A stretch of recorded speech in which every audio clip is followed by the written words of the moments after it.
good boy. When I first came here, I actually was really nervous. That's 14-year-old Danny, who came from an extremely neglectful home. When his grandmother got word of Danny's situation, she moved here from California to be his guardian. Wonderful. So he wouldn't end up in a foster home. Danny still lived at the center for a year and a half, but now lives with his grandma, continuing to go to school at Tennyson and receive treatment. I learned to, when I'm in school, to do school and never quit, because if you quit, you won't know what to do. And if someone's trying to get you upset, don't let them make you feel bad about yourself. Just be good and make yourself feel happy.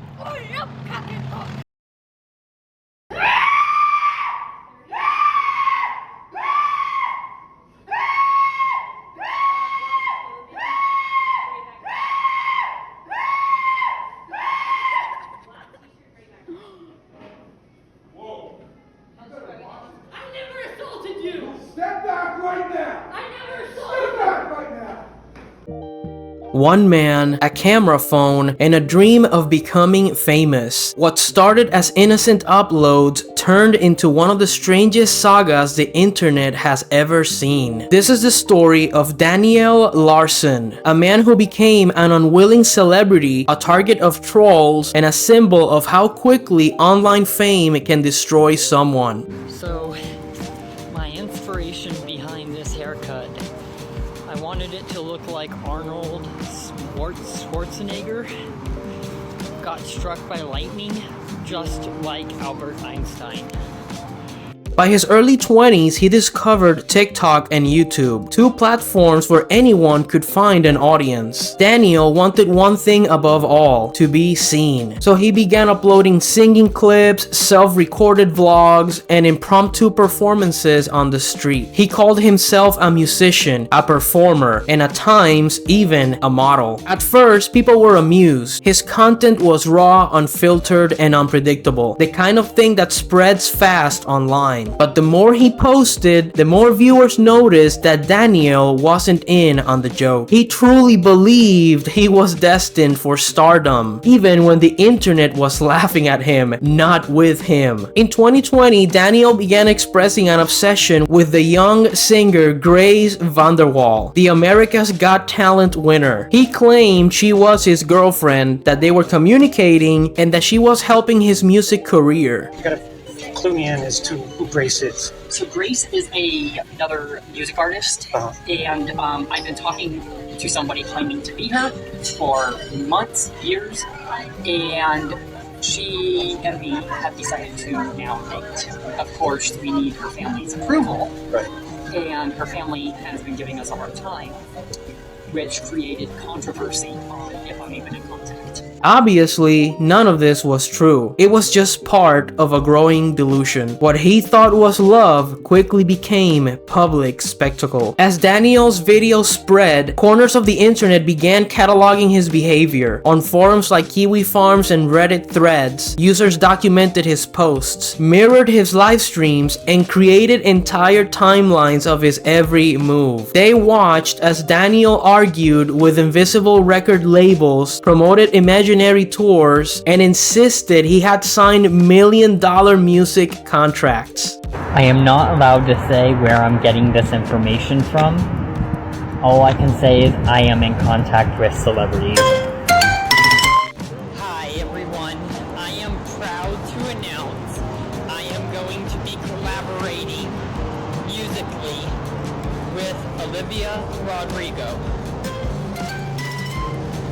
Some viewers genuinely worried about his mental state. Others treated it like entertainment. Trolls began contacting him, pretending to be music executives or representatives of Grace VanderWaal. They sent fake contracts, phone calls, and emails, all designed to keep him believing he was on the verge of stardom. Daniel fell for nearly all of it. He would announce new albums that didn't exist, tours that were never planned, and meetings that never happened. The Salt was tragic comedy. Each prank deepened his delusion and made him a bigger target. Soon, the trolls didn't have to search for him. Daniel gave them everything himself. By 2021, Daniel's personal life had unraveled. He drifted between cheap motels and shelters, sometimes living on the street. His appearance became disheveled, his hygiene visibly poor, and his videos took on a desperate tone.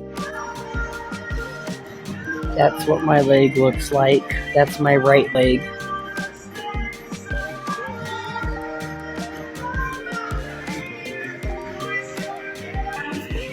Okay, so that is now what my right arm looks like. So yes, I have been to the hospital for my scabies.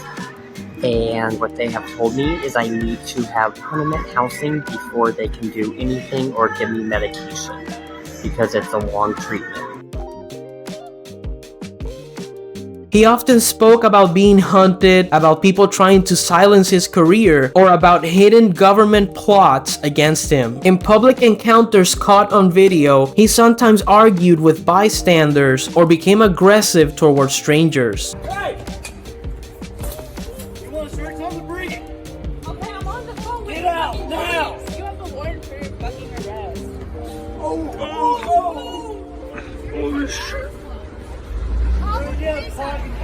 The same phone that made him famous also documented his breakdown. Viewers who once laughed began to feel uneasy. What was once lolcow content now looked like a man genuinely losing touch with reality. And the more unstable he seemed, the more the internet amplified him. Because of course, instability brings the views. Daniel's story isn't unique. It's the darker side of digital fame. A man seeking validation meets an audience seeking entertainment, and neither realizes when the line has been crossed. In 2024, things took an even darker turn. Federal investigators in Colorado charged Daniel Larson with multiple counts of making interstate threats and threats involving explosives. Serious federal crimes. Court documents allege that messages he posted online referenced violence and caused real-world fear, leading to evacuations and law enforcement responses.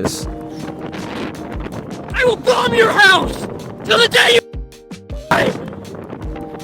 Bomb you! Bomb you! Bomb you! Bomb you! Kill you! Kill you! Kill you! Call the feds on me, you fire! Bomb! Bomb! Bomb! That's the message to the fucking feds. You fucking don't listen to me.